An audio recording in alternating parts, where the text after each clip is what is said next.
What other kinds of advice would you give buyers? Well, I mean, again, it's really critical to sit down from the very beginning and have a really open and honest conversation with the realtor that you choose as a buyer. What is your price point? Is there wiggle room on that?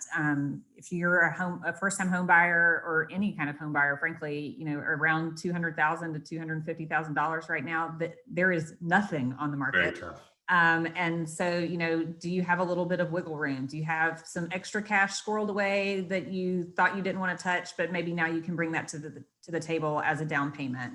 Right. So all of those things are really critical. And then really being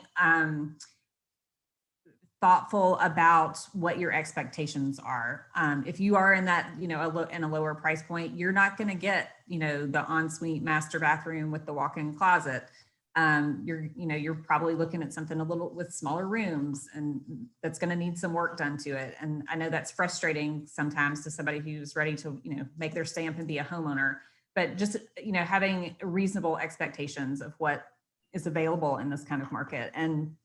And then also having, and this is both on the realtor and the lender side, but also the buyer has to understand the urgency of this market. This is not the kind of market that you can go home and sleep on, or wait a couple days and see the house again. You have to really be prepared to be aggressive. If you think you like a house, you've got to be able to make an offer immediately. This is not like I said, it's not a go home and sleep on it kind of situation. That's right. That's right. You got to go. So, I'm seeing, obviously, this, but for folks watching, no financing contingency, so we get it approved in 48 hours. So as long as there's due diligence period is fine.